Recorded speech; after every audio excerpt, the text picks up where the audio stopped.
They want to remove the interview I did with Debbie Lenhard regarding the forensic investigation, which was not with Pete at the time. They've sent something to YouTube to have it removed because they're really wanting it. We have it on 8 devices though, as usual. When there are no more cameras in the area, what happens if the truth is revealed? Although Joni Lamb usually maintains her composure, she is currently in full crisis mode following Laura Lynn's stunning interview. After secrets were revealed and people's identities were damaged, Joni now wants everything to be removed before things worsen. Why is she so determined to shut it down? What could go wrong according to what they said? Nobody anticipated how shocking the replies would be. Due to its sluggish start, many people nearly missed it. Another interview was posted on the internet. These are the types of events that frequently occur with little warning. As usual, when she needed to know anything, she sat across from her guest and was calm but astute. There were no eye-catching headlines or pictures, just 2 people conversing. But from the beginning, everything felt different. The visitor talked slowly and deliberately, as though every word mattered more than everyone realized. They discussed missing documents, inexplicable delays, and unanswerable queries. The tone, which was quiet and significant rather than boisterous or sentimental, made people lean in. The first few onlookers realized what was happening. After comparing dates and rewatching a few clips, they discovered that the parts didn't match the narrative they had previously been told. The holes were obvious once you saw them, and as more people watched, it became increasingly difficult to ignore them. The video was shared on social media, in church group chats, and privately. Soon after, the remarks were a constant buzz. This narrative was intriguing to everyone because it seemed odd. The odd thing was that there was no indication that the interview would be a scandal. No one lost their temper or made any wild accusations. But often the quiet voices are the ones that cause the greatest discomfort. Every small error in the timeline and every unanswered question generated a great deal of curiosity. People began to question if they had been given the whole truth. It started off as a conversation, but swiftly grew like wildfire. The internet discussion boards are crowded. Families discussed it over supper. In the church, people questioned one another about whether they had watched the video. So much was spoken about it that it spread naturally without any kind of promotion. As a result, the discussion went beyond writing. There was a spark. Once it began to fire, there was no turning back. When the interview originally gained notice, Joni Lamb assumed it would disappear like so many other internet scandals. However, this one felt unique. The more she learned about it, the worse it made her feel. Not only a few people watched it. For them, talking, sharing, and asking questions became too personal. In her group, there were more whispering. She received connections from her friends.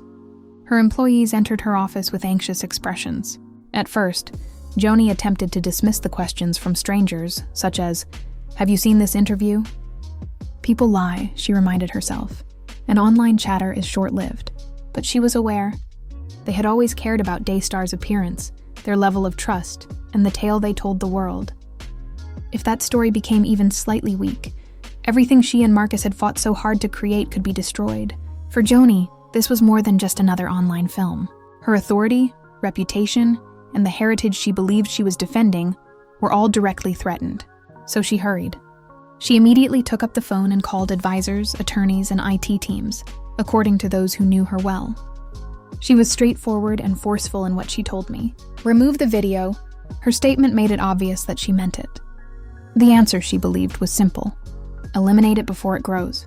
She requested takedowns, complained to platforms, and urged anybody with authority to take action. Asking wasn't a kind gesture.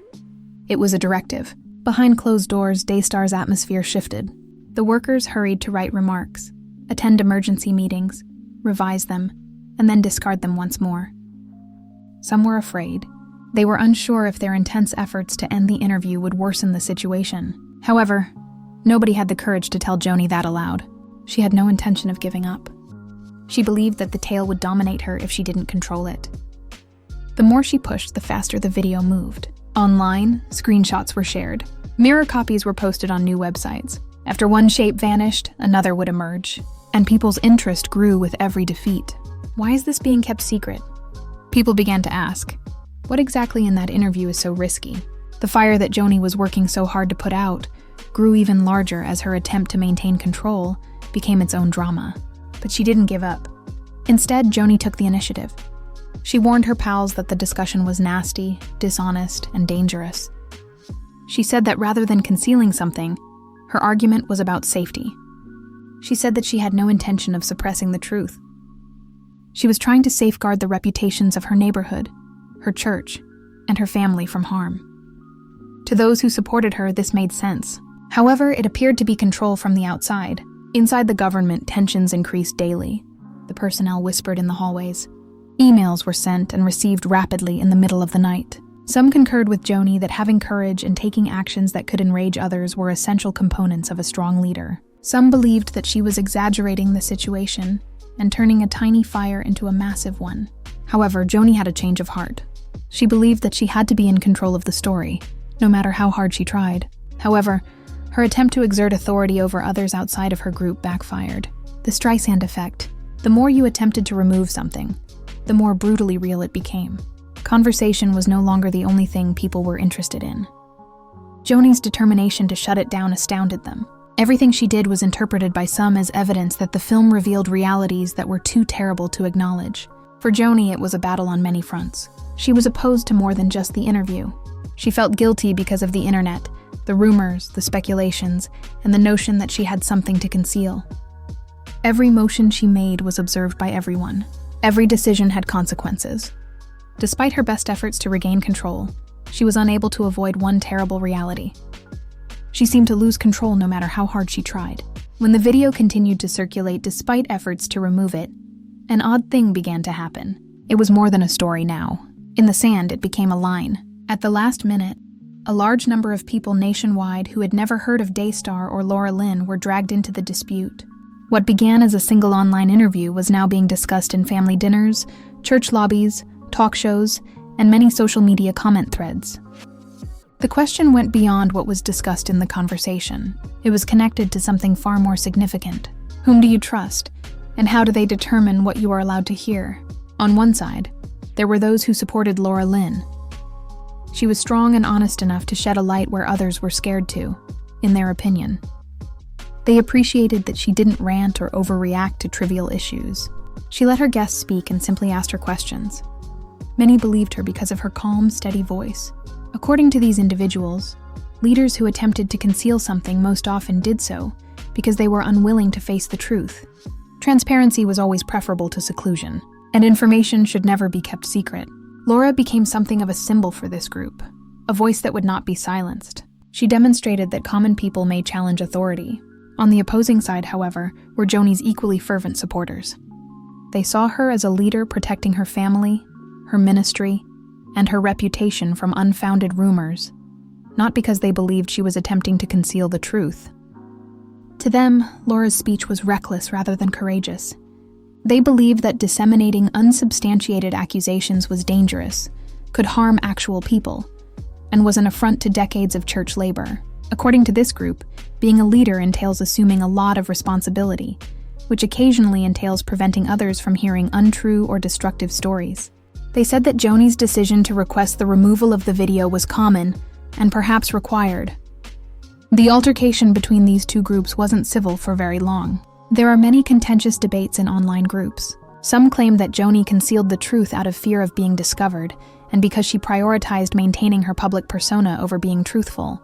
Others retorted that by inciting a quarrel that ought to have united people, Laura was exploiting a delicate circumstance to garner attention. Many websites employ hashtags. In memes, both sides were ridiculed. As they argued, the distance between them grew. Families found it difficult to endure. In some households, one partner stood up for Laura, while the other sheltered Joni. Conversations led to arguments. Lifelong friends ceased to follow one another on social media. The church is divided into factions. Some individuals are proud of Laura's courage. Others were urging people to follow Joni's instructions with loyalty. What should have been a conversation about an interview became a national debate about responsibility, freedom, and power. Because of what the media reported, there was additional fire. Secular news outlets that often don't cover Christian media picked up the story since it was so significant. The news reports presented it as a conflict between transparency and control. Whether Joni's attempt to remove the interview constituted an abuse of power or a protective maternal instinct was discussed on talk shows. Commentators examined each statement, deleted clip, and reposted footage. The interview became significant in general and wasn't simply a church problem. Many individuals believed that Joni and Laura were no longer the issue. It was about another person. It had to do with their continued faith in the government, institutions, and various forms of media. People were tired of meticulously crafted narratives and glitzy images. They were tired of having their viewing preferences dictated to them. They felt as though their freedom of choice had been taken away from them when they discovered that the communication was being attempted to be deleted. They became so enraged that they began to take Laura's disobedience personally. At the same moment, some folks experienced the opposite emotion. They were fed up with what they perceived to be a culture dependent on gossip and publicity. Some believed that leaders should be exempt from constant examination, because in the age of viral media, no one's reputation was safe, and one false statement might destroy a life. These individuals didn't care who was stronger in Joni's battle. It was about respect. It was about creating rules in a world without any. It appeared as though the nation was divided. Both parties believed they were doing the right thing. Each side accused the other of lying, being biased, or being stupid, and the difference widened even further as the days stretched into weeks. The fire was maintained by social media, which fueled both rage and patriotism. More debates, explanations, and suspicions were raised every time the video was posted. It touched a nerve that wasn't limited to Daystar or the Lamb family, which is why it was so explosive. It made use of a growing national ire over the years. The conflict between openness and honesty and authority. Not that long ago, people had little faith in religious, political, or media leaders. They were already having trouble deciding whom to follow and whom to trust. The interview gave that skepticism a topic, a narrative to revolve around. In the end, the tape became more than an interview. Then it became a sign. Some interpreted it as evidence that, despite people's best efforts to conceal it, the truth inevitably surfaces. Some learned that sometimes it's best to keep things quiet, and that not everything has to be in the spotlight. Neither of them was prepared to give up, so they both dug in. It was unavoidable for people from various cultures, much like a fault line. The nation was left with a frightening query. When power and truth collide, which is more crucial? It seems that each person's response varied based on their position on the line. It took a while for the controversy over Laura Lynn's interview, and Joni Lamb's call for its removal to subside. It wasn't the type of disagreement that subsides after a few days. It had limbs. It persisted in discussions and online debates, and continued to resurface in different forms. Even after the initial surge of news reports subsided, the effect persisted, pulsating beneath the surface like an open sore. The talk had gained enough notoriety that people would find it difficult to forget. The impacts became more noticeable as the weeks passed. Faith had been shattered in the Daystar ministry that Marcus and Joni had established. The network was viewed differently by those who had been viewers for years. Following that interview, every news item, remark, and meticulously planned program was evaluated by its shadow. It's difficult to shake that kind of mistrust, and some viewers started to ask, what else do we not know? Once people believe something is being withheld from them, they are ready to disbelieve again. Those who worked in the ministry also felt the impact. There were heated discussions that happened behind closed doors, according to people who were aware of what was happening. Uncertain of whether it was real or not, people muttered in the hallways. Some wanted to stand up for Joni. Others privately stated that the discussion forced them to consider issues they found difficult to ignore. A once uniform ministry now felt divided, uncertain, and even afraid. When the cameras started rolling, that atmosphere didn't simply vanish. It lingered and influenced every decision. Meanwhile, Laura Lynn's impact increased. She became well known among individuals who would not have otherwise heard of her just by attempting to silence her. People who had never heard of her before were suddenly keeping an eye on her station, curious to see what else she may discover. Her reputation increased because she kept her position, not because she screamed louder. She refused to retract her remarks or apologize for giving someone a voice. And many people were deeply affected by that refusal. She rose to prominence as a symbol of integrity and the type of person who confronts powerful individuals when others are unwilling to. However, the ascent also presented fresh dangers. Joni's supporters chastised Laura Lynn. She was circulating a tale that may harm people's identity, causing difficulty, and harming families according to others. She received critical emails and posts, some of which were threats. However, the more individuals opposed to her supported her, the more they did so. They were even more devoted to her because she was the one who paid for speaking the truth. The difference widened with each passing day. Question marks became the storm's focal point. What was said in that interview that caused Joni to react so strongly? If it were genuine, would she really have put in so much effort to get rid of it? What was happening in the background? The answers to these questions were unclear. More rumors started whenever Joni's team remained silent. Old recordings, broadcasts, and remarks that had not before been examined in detail started to be examined.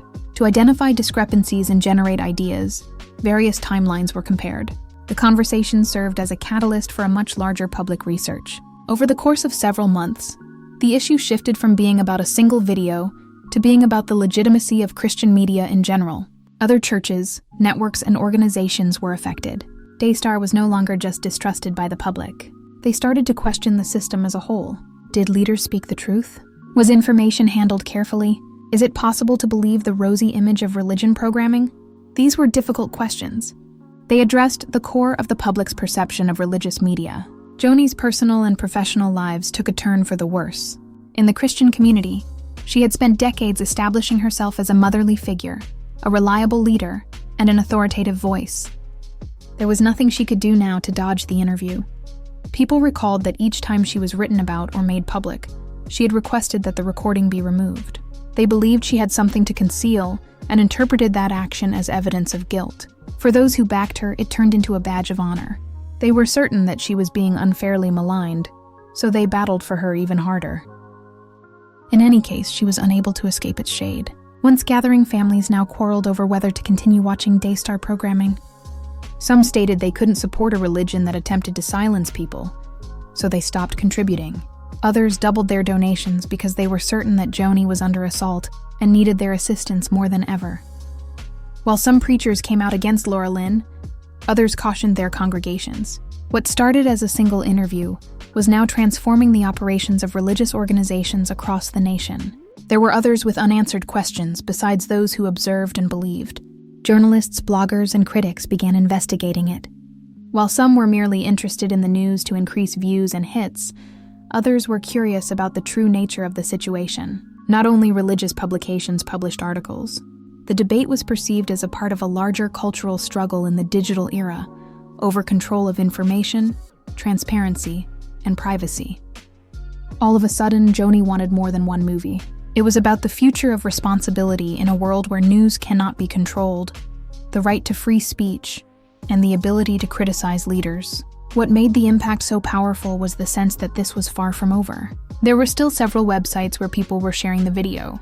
Every time someone attempted to remove it, it kept returning. Because of the screenshots, transcripts, and video created, it would never fully disappear. It could no longer be removed because it was now a part of the computer record. Every time it was shared again, there was a conversation. Months later, those who had missed the initial flurry of conversation joined in, posing the same queries and igniting the same arguments. For Lynn, it was ultimately a peculiar combination of luck and misfortune. She might make a greater effect and reach a larger audience than ever before. However, it came with increased responsibility, pressure, and examination. People looked to her as a truth teller, not just as a host. Carrying that position was challenging. Although Joni carried the same heavy burden, it affected her differently. More people than ever before were watching her. They interpreted every effort to maintain order as an effort to deceive them. Each sentence is dissected to reveal its underlying meaning. However, culture was most affected. The scandal taught them a valuable lesson they would never forget. When someone tries to remove the information, it becomes louder. It had been a disastrous attempt to control the story. Rather than putting an end to a story, it expanded it. It increased the visibility of identities rather than protecting them. People lost faith in Daystar and all leaders who attempted to conceal knowledge when they saw that unfold. There are still questions to be answered. What specifically prompted Joni to request the deletion? And in such a short time, which aspects of that discussion were too dangerous to share online? Was there more to the tale than was generally accepted? Even after numerous remarks were made public, such questions remain. They alter faith group members' perceptions of reality and authority, and haunt the memory of Daystar. The narrative continues. It may not be permanently over. People are still talking about the interview. The divide between openness and control continues to grow, and there are still contentious debates. The consequences will be long-lasting. Trust has diminished. The reputations of people have been examined. Additionally, people have discovered that quiet is more effective than speech when it comes to computers. And the unresolved questions continue to ring in your mind like a warning that no matter how hard you attempt to hide the truth, it can still find its way out.